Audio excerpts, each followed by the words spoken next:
Baik, selamat pagi. Assalamualaikum warahmatullahi wabarakatuh.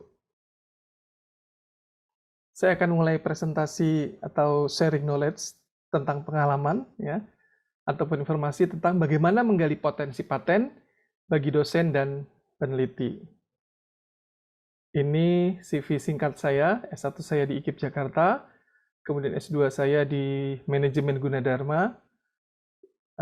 Kembali lagi saya ke IKIP untuk melanjutkan S3 Prodi Teknologi Pendidikan, dan kembali lagi ke S3 Universitas Gunadarma ngambil prodi manajemen. Semenjak 89 saya di Gunadarma sampai sekarang sebagai penanggung jawab perpustakaan audiovisual dan sebagai ketua sentral kekayaan intelektual. Diawali dengan banyaknya terjadi kesalahpahaman tentang paten dan hak cipta yang terjadi di lingkungan masyarakat. Sebagai contoh misalnya kita lihat di salah satu surat kabar online tertulis Gubernur Ganjar minta desain batik dipatenkan. Apakah benar desain batik bisa dipatenkan? Atau di surat kabar lainnya kita lihat cuplikan, rasa sayangi, ayo paten rame-rame. Apakah benar rasa sayangi dipatenkan? Atau yang ketiga kita lihat dari cuplikan surat kabar, Basuki agar mendunia, Reok Ponorogo harus dipatenkan. Kita lihat di sini paten. Semua paten. Padahal kalau kita lihat, apakah desain batik mengandung invensi di bidang teknologi? Kalau iya, pasti bisa paten. Tetapi kalau tidak, dia termasuk dalam ranah hak cipta. Begitu pula rasa sayangi dan Reok Ponorogo. Ya, saya tidak menjelaskan panjang lebar tentang kekayaan intelektual lainnya, karena mungkin sudah disosialisasi sebelumnya. Lalu apakah paten? Kita lihat gambaran berikut ini.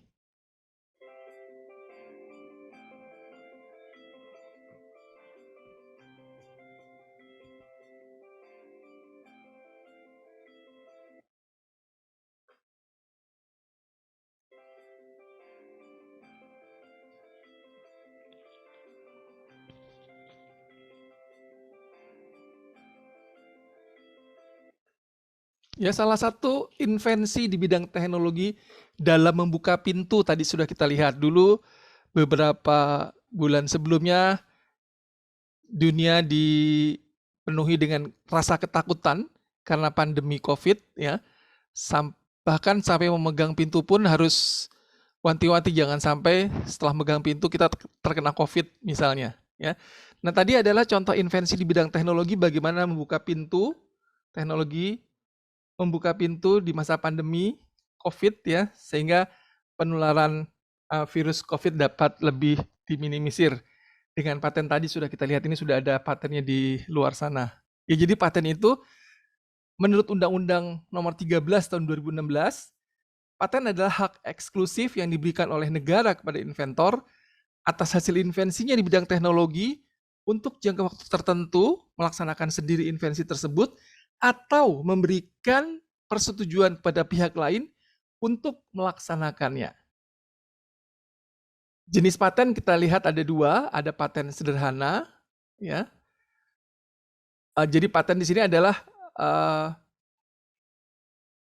hak eksklusif inventor atas invensi di bidang teknologi untuk selama waktu tertentu melaksanakan sendiri atau memberikan persetujuan kepada pihak lain untuk melaksanakan invensinya. Jadi invensi di sini adalah ide inventor yang dituangkan ke dalam suatu kegiatan pemecahan masalah yang spesifik di bidang teknologi, dapat berupa produk atau proses, atau penyempurnaan dan pengembangan produk atau proses. Ya, tadi di slide sebelumnya kita lihat bagaimana pemecahan masalah di bidang teknologi dalam membuka pintu misalnya. Dasar hukum paten yaitu Undang-Undang Nomor 13 Tahun 2016 tentang paten, ataupun Peraturan Menteri Hukum dan HAM tentang permohonan paten Nomor 38 Tahun 2018, dan Paris Convention for the Protection of Intellectual Property. Ya, jadi syarat paten harus baru, mengandung langkah inventif dan juga dapat diterapkan dalam industri. Yang dimaksud dengan baru di sini, ya jika pada saat pengajuan permohonan, ya paten invensi tersebut tidak sama dengan teknologi yang diungkapkan sebelumnya, ya mempunyai kebaruan sedikit, sekecil apapun kebaruan dapat menjadi invensi kita. Mengandung langkah inventif. Jika invensi tersebut merupakan hal yang tidak dapat diduga sebelumnya bagi seseorang yang mempunyai keahlian tertentu di bidang teknik misalnya. Dan juga dapat diterapkan dalam industri, ya. Jika industri tersebut dapat diproduksi, jika invensi tersebut dapat diproduksi atau dapat digunakan dalam berbagai jenis industri, ya. Jenis-jenis invensi ada berupa alat, misalnya alat uji, kalibrasi, alat ekstraksi, alat pertanian, alat optik, alat tenaga listrik, alat penjernih air, alat kontrol, alat kedokteran, kesehatan, alat pendeteksi kebencanaan, atau alat pembuat partikel nano, alat telekomunikasi, alat dapur, dan lain-lain. Itu jenis invensi berupa alat. Sedangkan jenis invensi berupa produk bisa berupa produk pangan fungsional atau pakan ternak, atau produk obat, minuman kesehatan, pupuk, produk metalurgi dan material, kemudian biofuel, ya, biotenol, biotanol, ekstrak, dan masih banyak lagi. Sedangkan jenis invensi lainnya berupa sistem, misalnya ada sistem transportasi, sistem mekatronik, sistem ekstraksi, sistem telekomunikasi, sistem pembangkit listrik, sistem dini, dan seterusnya. Dan juga berupa invensi berupa metode, yaitu bisa disatukan dengan alat, produk, dan sistem. Jenis paten dapat dibagi dua, yaitu paten sederhana dan paten biasa. Kalau paten sederhana, yaitu setiap invensi berupa produk atau alat baru, alat yang baru, dan mempunyai nilai kegunaan praktis disebabkan karena bentuk, konfigurasi, konstruksi atau komponennya, dan merupakan pengembangan dari invensi lain yang sudah ada sebelumnya. Jadi kalau Bapak Ibu teman-teman melihat suatu invensi, kemudian ada ide mengembangkan invensi yang sudah kita lihat, bisa dimasukkan ke dalam paten sederhana. Berikutnya paten biasa diberikan untuk invensi yang baru, jadi mengandung langkah inventif, dapat diterapkan dalam industri, memiliki fungsi atau kegunaan yang lebih praktis daripada invensi sebelumnya yang disebabkan bentuk, konfigurasi, konstruksi, atau komponen yang mencakup alat, barang, mesin, komposisi, formula, senyawa, ataupun sistem. Di mana perbedaan antara paten sederhana dengan paten biasa? Ya, kita lihat bahwa paten sederhana dan paten biasa itu sama-sama baru.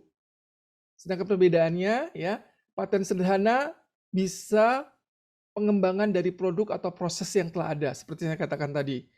Sedangkan paten biasa biasanya mengandung langkah inventif. Dan kedua-duanya harus dapat diterapkan dalam industri. Masa perlindungannya pun berbeda. Paten biasa diberikan untuk jangka waktu selama 20 tahun perlindungannya, sejak tanggal penerimaan permohonan.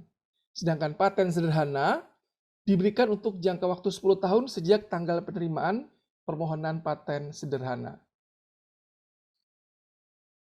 Adapun kalau kita mau membuat deskripsi paten, ya, paten tadi ya terdiri atas beberapa bagian deskripsi paten, antara lain ada deskripsi itu sendiri yang terdiri atas judul, bidang teknik invensi, latar belakang invensi, uraian lengkap invensi, uraian lengkap gambar. Kemudian bagian kedua adalah klaim. Bagian ketiga abstrak, bagian keempat gambar kalau ada. Ini contoh dari deskripsi paten. Kebetulan yang saya contohkan paten saya, judulnya Sistem Realitas Virtual Terapi Acrophobia. Kita lihat bagian-bagiannya. Ini bagian yang disebut dengan bidang teknik invensi. Isinya seperti berikut. Invensi ini berhubungan dengan sistem realitas virtual terapi acrophobia. Lebih khusus lagi, invensi ini berhubungan dengan sistem terapi yang memanfaatkan teknologi realitas virtual untuk penderita fobia ketinggian atau acrophobia yang dilakukan dengan menghadapkan penderita fobia dengan objek langsung ketakutan atau fobianya dengan menggunakan cara desensitisasi dan menggunakan realitas virtual dibantu dengan kacamata virtual reality atau 3 dimensi sebagai media tampilan. Kemudian ada bagian lainnya, latar belakang invensi, uraian singkat invensi, ya, uraian singkat gambar, uraian lengkap invensi. Ini contoh paten sudah saya serahkan ke Pak Nofri, mungkin nanti bisa dilihat, ya dipelajari. Kemudian bagian lainnya adalah claim. Ya, paten ini terdiri atas 4 claim, jadi cara penulisannya seperti kita lihat. Suatu alat terapi virtual reality acrophobia dengan metode desensitisasi yang terdiri dari langkah-langkah sebagai berikut. Suatu aplikasi yang dapat berjalan pada sistem operasi Android dengan minimum spesifikasi Android KitKat 4.4. Suatu aplikasi alat terapi untuk penderita acrophobia dengan metode desensitisasi yang terdapat 3 fase atau 3 skenario dalam melakukan tahap terapi. Begitu seterusnya. Selain itu ada bagian abstrak, ya.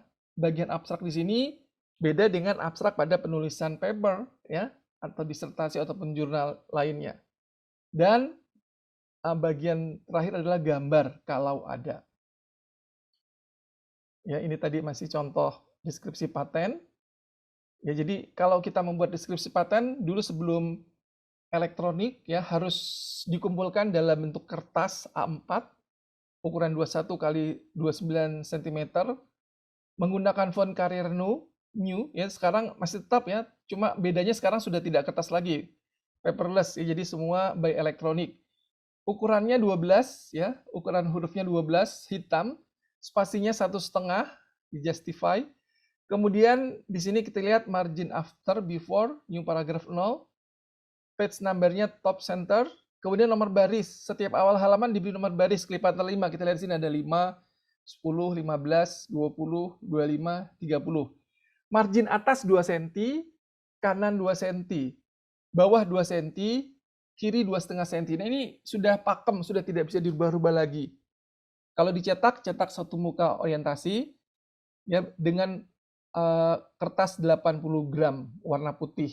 Itu kertas kalau dulu sebelum online. Sekarang sudah online, paperless, jadi tidak usah menggunakan kertas. Tapi ukuran-ukuran ini masih tetap berlaku. Ya, seperti misalnya margin, spasi, ukuran font, ya, margin atas, margin bawah, itu tetap ya, nomor baris tetap harus ada 5, 10 dan seterusnya. Ini gambar. Ya, jadi gambar ini adalah untuk memperjelas deskripsi mengenai penemuan. Tidak harus selalu menyertai gambar sih, ya. Jadi setiap istilah yang digunakan dalam uraian, klaim, dan abstrak serta gambar itu harus sama. Dan juga hanya memuat huruf atau angka. Jadi tidak boleh ada tulisan sebagai indeks dari komponen atau alat atau sistem kecuali jika gambar berupa keterangan grafik tentunya ya. Kemudian juga bagan dan diagram dianggap sebagai gambar. Kita lihat di sini. Seluruh dokumen permintaan paten harus dapat dengan mudah didokumentasikan. Dengan gambar tentunya. Ini kita lihat tahap pendaftaran paten. Ya, dimulai dari kelengkapan dokumen paten. Kalau sudah membuat drafting paten, kita masuk ke paten.go.id. Ya. Kemudian melalui proses administrasi, pembayaran. Nah, ini semua dilakukan secara online. Setelah itu, kurang lebih dari 3 bulan akan mendapat hasil pemeriksaan substantif oleh pemeriksa paten. Kalau paten biasa ada percepatan, ya, barulah setelah melalui tahap mediasi atau tahap bimbingan, paten dinyatakan granted, ya, kurang lebih selama 30 bulan atau bisa lebih. Nah, ini contoh sertifikat patennya yang sudah jadi. Dan juga link. Biasanya kalau kita memasukkan BKD atau SIMLIP Tapnas ataupun yang lainnya diminta link, biasanya kalau sudah granted sudah ada linknya. Ya. Nah, sebelum kita melakukan drafting paten, terlebih dahulu kita lakukan analisis patentibilitas. Apa itu analisis patentibilitas? Jadi, analisis patentibilitas itu kita melakukan analisis paten-paten sebelumnya yang masih berkaitan dengan invensi yang akan didaftarkan. Analisisnya melalui apa? Tentunya melalui beberapa situs seperti Google Paten misalnya. Gunanya buat apa? Yaitu untuk mengetahui kebaruan dan dari invensi kita. Juga sebagai fokus penelitian dari kebaruan tadi. Gunanya juga analisis itu untuk membuka wawasan penelitian sejenis, ya. Dan ini dikatakan sebagai langkah ke-0 sebelum mengerjakan drafting paten. Jadi ingat, sebelum kita memulai menulis drafting paten, langkah ke-0 ini adalah analisis patentibilitas. Caranya gimana? Nah, ini dia. Jadi pertama kita telusuri paten, ambil beberapa paten yang sejenis. Tadi saya katakan misalnya melalui Google Paten, ya, atau Espasnet. Nah, ini contohnya Google Paten yang saya searching dari paten yang akan saya buat. Ya, misalnya saya tulis acrophobia, diketemukan ini virtual reality immersion theory for treating bla bla bla bla. Nah, ini setelah didapat ini, apa yang harus dilakukan? Pertama kita identifikasi patennya, judulnya, ini judulnya, ya. Nomornya, ini kita lihat nomor patennya US 6425764BI, ya. Asalnya ya United States, ya. Kemudian kita juga bisa download PDF-nya, ya. Kemudian juga harus dibaca dulu persamaannya di mana, perbedaannya di mana, kemudian kelemahan paten yang kita temukan ini seperti apa, dan bagaimana keunggulan invensi yang akan kita daftarkan dari paten yang akan kita buat, ya. Contoh misalnya, ya, langkah ke-0, misalnya didapat misalnya metode untuk identifikasi pembicara dengan menggunakan voting future intervals. Ini paten dari LIPI, yang nomor patennya sekian, inventornya Furqan Hensan Mutakin, Vicky Zilvan. Kita lihat, di sini tertulis, invensi ini berkaitan dengan kecerdasan buatan, berbasis suara. Secara khusus, invensi ini mengenai metode yang digunakan untuk mengidentifikasi seseorang berdasarkan suaranya dengan mengucapkan kata tertentu yang telah ditentukan. Invensi ini menggunakan algoritma VV15 yang memiliki akurasi tinggi dalam mengklasifikasikan data berbasis teks dan citra. Begitu seterusnya, ya, dari invensi yang akan dibuat. Kita lihat bagaimana langkah-langkahnya. Setelah didapat searching di Google Paten misalnya, kita tulis seperti ini. Invensi terdahulu telah banyak yang mengemukakan tentang identifikasi pembicara. Lihat yang di bold kuning, seperti pada salah satu paten United States yang berjudul, ya, Speaker Identification dengan nomor paten USB. Nah, pada paten tersebut dijelaskan suatu metode untuk identifikasi pembicara menggunakan data sampel yang diterima oleh suatu alat, ya, komputasi melalui sebuah mikrofon, bla bla bla bla. Namun perbedaannya dengan invensi ini adalah filter bank menggunakan male frekuensi. Kemudian kita lihat paten lainnya, misalnya invensi pada US paten nomor sekian sekian sekian menjelaskan tentang, kita jelaskan, identifikasi dan verifikasi pembicara untuk mengaktifkan dan menonaktifkan kartu pembayaran. Ya. Namun pada invensi tersebut tidak menggunakan proses pengklasifikasian suara. Begitu seterusnya.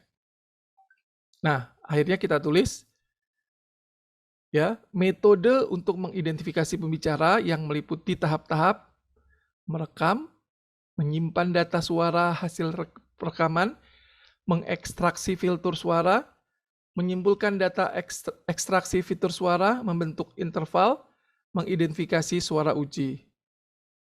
Metode untuk identifikasi pembicara sesuai klaim 1, di mana tahap pengidentifikasian sampel suara meliputi tahapan-tahapan seperti ini, merekam suara, mengekstraksi fitur, menyimpan data, melakukan proses klasifikasi, dan menyimpan hasil akhir. Ya, ini adalah salah satu bentuk bagaimana kita menganalisis patentabilitas. Di dalam drafting paten yang tidak kalah pentingnya adalah kita menuliskan klaim. Apa itu klaim? Ya, jadi klaim di sini adalah kalimat yang saling tersambung dan memiliki kejelasan. Nah, klaim ini menentukan batasan yang diminta oleh kita. Dan juga klaim ini merupakan bagian penting dalam spesifikasi paten yang akan kita buat. Jadi harus didukung deskripsinya. Kita lihat bagaimana tips dan trik menulis klaim. Misalnya klaimnya berbunyi seperti ini. Suatu metode untuk mendeteksi pencuri terdiri dari tahapan. Melakukan inisiasi dengan com.android bla bla bla bla. Menjalankan fungsi public.in bla bla bla bla. Menjalankan fungsi private database reference.mdatabase. Menyimpulkan data atau ada atau tidak ada pencuri. Nah, kalau kita lihat cara penulisan klaim, apa yang kita lihat? Ketidakjelasan. Di mana ketidakjelasannya? Karena masih menggunakan bahasa mesin, ya. Misalnya dengan com.android.hardware.camera, menjalankan fungsi public.in, dan seterusnya kan bahasa mesin tidak jelas. Seperti apa menjalankan fungsi public? Nah, akan lebih bagus lagi patennya atau klaimnya ditulis seperti berikut, kita lihat. Suatu metode untuk mendeteksi pencuri terdiri dari tahapan. A. Merekam gerakan menggunakan suatu kamera yang terhubung ke suatu perangkat bergerak secara nirkawat. Kita lihat ada titik koma. Mendeteksi keberadaan wajah dari hasil rekaman dari tahapan A tadi oleh perangkat bergerak, ada titik koma berarti masih belum selesai ya. Membandingkan data wajah dari tahapan B ini oleh perangkat bergerak dengan hasil data pencuri di server, kita lihat titik koma. Menjalankan suatu alarm oleh perangkat bergerak secara nirkawat yang dicirikan oleh hasil perbandingan dari tahapan C, sekurang-kurangnya memilih tingkat kemiripan 90%. Ya, ini kita lihat menulis klaimnya sudah sangat jelas dibandingkan dengan ini tadi. Melakukan inisiasi, menjalankan fungsi public.in, menjalankan fungsi private database. Kita bandingkan dengan yang ini, ya. Merekam gerakan menggunakan suatu kamera yang terhubung ke suatu perangkat bergerak. Jadi klaim ini penting sekali dalam penulisan deskripsi paten. Ya. Kemudian kita lihat bagaimana waktu normal permohonan paten di DJKI. Ya. Pertama, setelah kita mendaftar, sudah ada tanggal dan nomor pendaftaran. Ya, berikutnya, setelah lulus formalitas, secara administrasi semua dokumen lengkap, akan ada surat. Kalau ingin mendaftar ke luar negeri, dengan hak prioritas juga diperbolehkan. Ya, ada hak akhir hak prioritas. Kemudian langkah berikutnya memberikan kesempatan pihak lain, memberikan sanggahan, yaitu ini ada publikasi A. Nah, setelah tahapan publikasi ini selesai, berikutnya ialah kita melakukan tahapan hearing atau bimbingan teknik untuk mempercepat proses perbaikan invensi yang kita buat. Ya, lalu setelah invensi diperbaiki, ya, keputusan akhir diterima atau ditolak. Ya, kurang lebih 30 bulan dari mulai pendaftaran. Setelah itu, kewajiban kita adalah memelihara paten. Ya. Biaya pemeliharaan paten tergantung dari jumlah klaim, jumlah besarnya klaim. Tapi kalau di perguruan tinggi, 5 tahun pertama gratis biaya pemeliharaannya. Ya. Kita lihat bagaimana melakukan pendaftaran paten menggunakan elektronik. Pertama kita masuk dulu ke paten.dgip.go.id. Kebetulan saya sudah punya username dan password, kemudian login. Tapi sebelum kita bisa masuk ke sini, kita harus bayar dulu patennya. biaya permohonan. Caranya gimana? Caranya kita masuk ke, ya, ini tadi setelah masuk ya, baru kita bisa masuknya. Jadi sebelum ini dimulai, kita masuk ke eh, simpaki.dgip.go.id, yaitu untuk membayar paten. Jadi sebelum proses pendaftaran, kita harus proses pembayaran melalui simpaki.dgip.go.id. Ya, kita bayar dulu. Caranya kita masuk simpaki.dgip.go.id, tentunya sudah melalui proses pemesanan akun dari Simpaki. Kemudian ada beberapa hal yang harus diisi. Jenis pelayanan, misalnya kita tulis karena kita akan mendaftarkan paten. Kemudian ada beberapa hal yang harus diisi. Jenis pelayanan, misalnya kita tulis karena kita akan mendaftarkan paten, ya. Kita klik, ada pilihan paten. Kemudian nama pemohon, ya.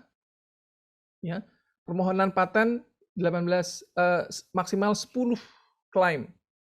Ya. Berikutnya adalah nama pemohon, permohonan paten sederhana. Kita pilih, ya. Dan jenisnya yaitu usaha mikro. Kemudian juga ditanyakan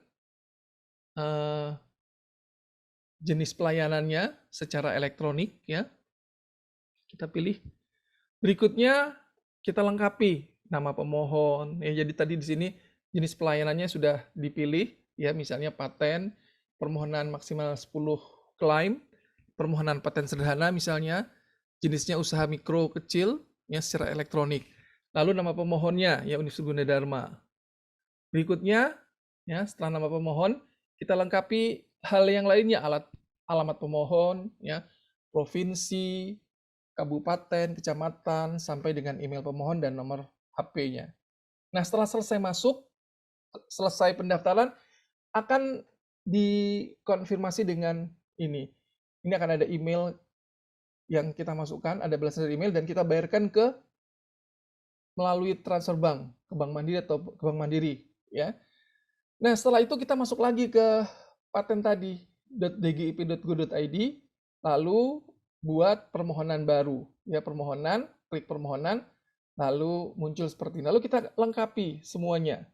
Nanti di akhir tayangan akan kita lihat bagaimana prosedurnya. Nah, setiap sesi atau setiap langkah biasanya ditandai dengan surat. Begitu permohonan pendaftaran selesai, ada surat yang bisa diunduh di elektronik tadi, ya. Seperti ini misalnya. Kalau tidak ada kekurangan, ya langsung. Tapi kalau ada kekurangan, ini juga ada bentuk suratnya seperti ini. Di sini masih terdapat beberapa kekurangan, ya. Banyak kekurangannya misalnya. Ini yang dicontreng harus diperbaiki lagi.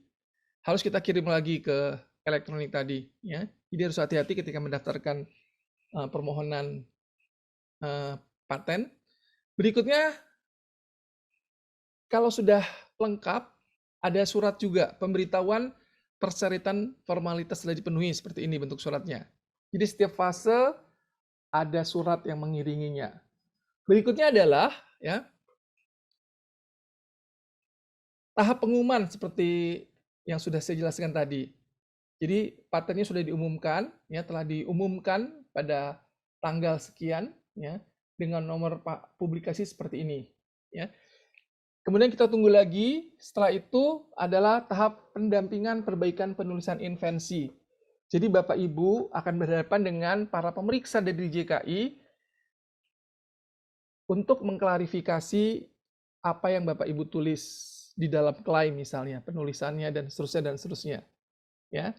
Biasanya seperti ini bentuk pendampingannya. Tapi saya mengalami kemarin pada masa pandemi, pendampingan dalam bentuk Zoom, ya, melalui Zoom. Kalau ini waktu itu belum pandemi, saya melakukan kegiatan pendampingan perbaikan penulisan invensi seperti berikut gambarnya, ya. Lalu setelah diperbaiki, setelah pendampingan perbaikan, diketemukan beberapa yang harus ditindaklanjuti, kita tindaklanjuti. Kemudian keluarlah pemberitahuan dapat diberi paten. Ya, ada suratnya juga seperti ini.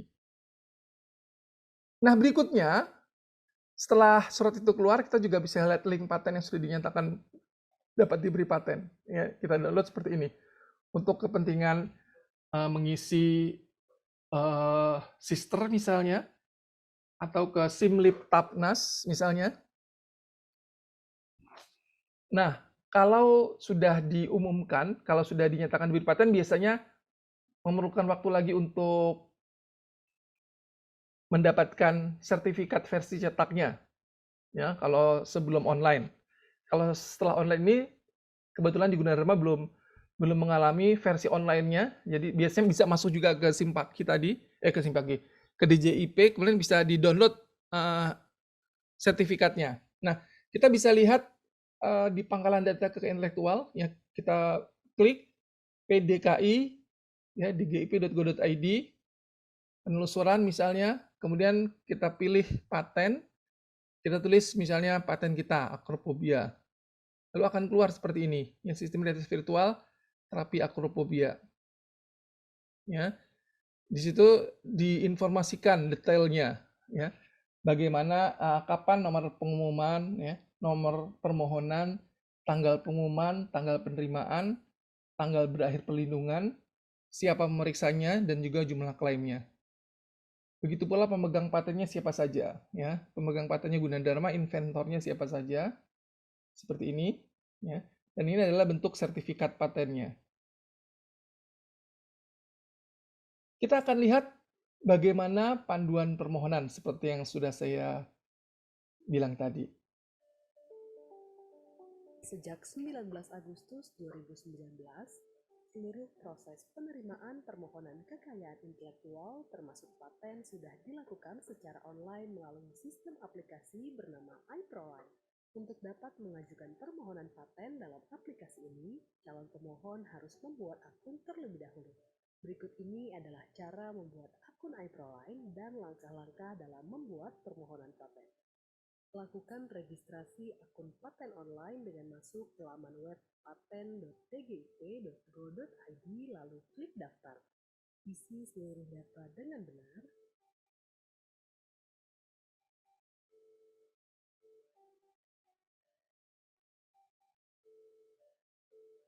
Lampirkan surat keterangan UMK jika Anda merupakan usaha mikro kecil dan menengah, dan SK Akta Pendirian jika pemohon merupakan lembaga pendidikan atau litbang pemerintah. Cek email verifikasi akun paten online pada kotak masuk email Anda, kemudian klik aktifasi akun. Setelah melakukan verifikasi email, maka Anda telah bisa melakukan login pada aplikasi paten. Sebelum mengisi formulir permohonan, pastikan Anda sudah mempersiapkan dokumen persyaratan permohonan paten, yaitu dokumen deskripsi dalam bahasa Indonesia dan bahasa Inggris, sequence jika ada, claim, abstract, dan gambar invensi jika ada. Unggah dokumen deskripsi dan sequence jika ada melalui menu File Management, kemudian klik Choose File, pilih file yang telah Anda siapkan, kemudian klik Start Upload. Pastikan dokumen Anda telah terunggah dengan baik. Anda merasa benar sebagai muslim?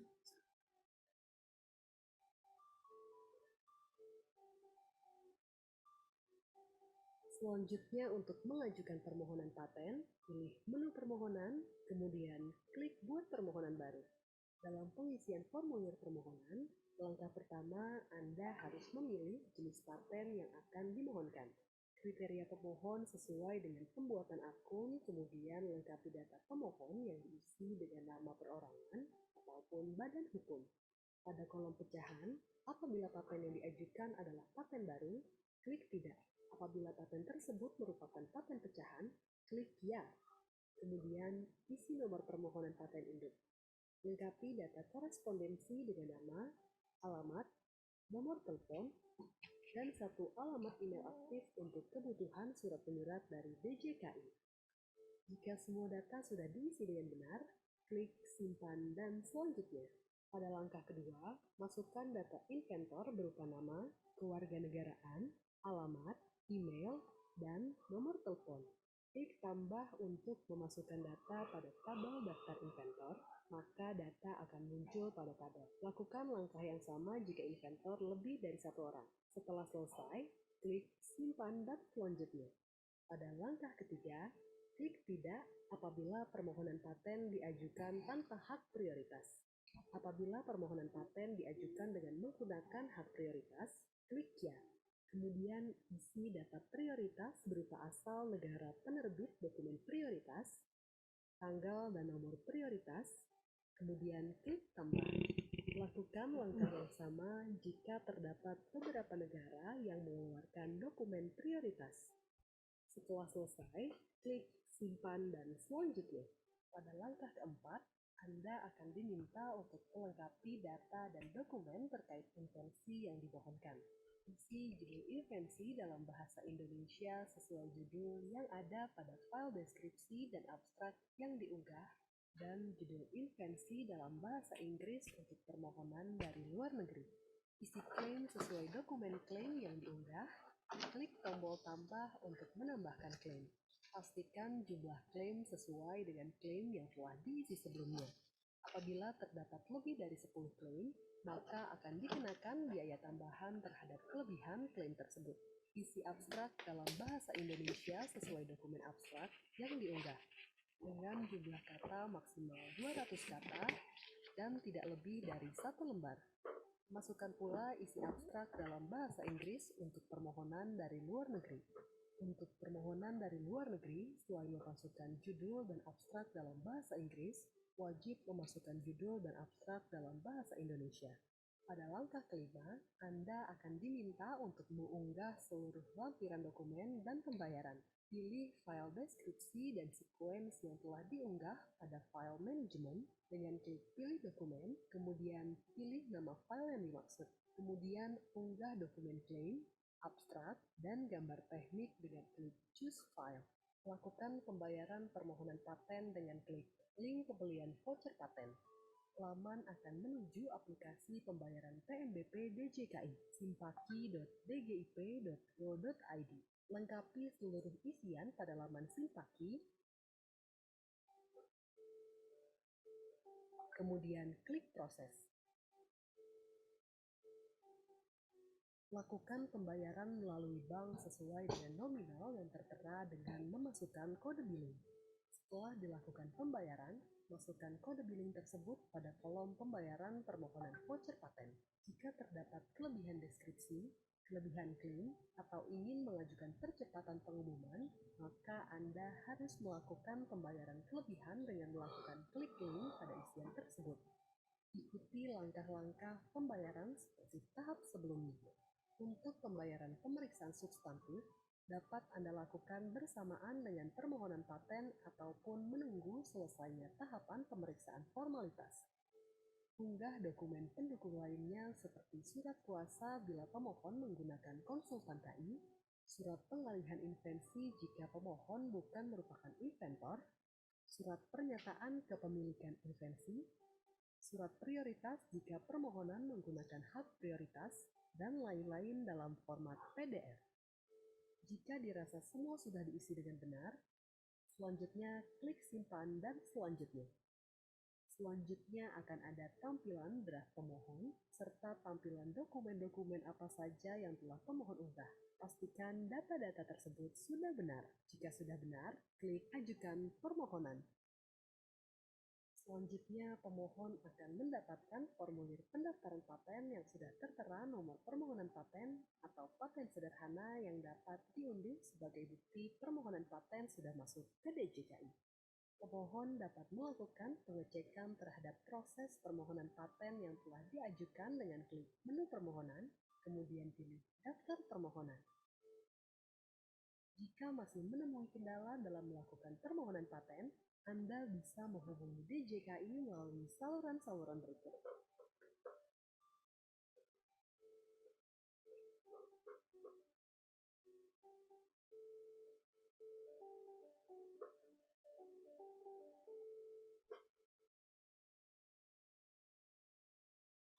Demikian tadi yang bisa saya sampaikan. Terima kasih.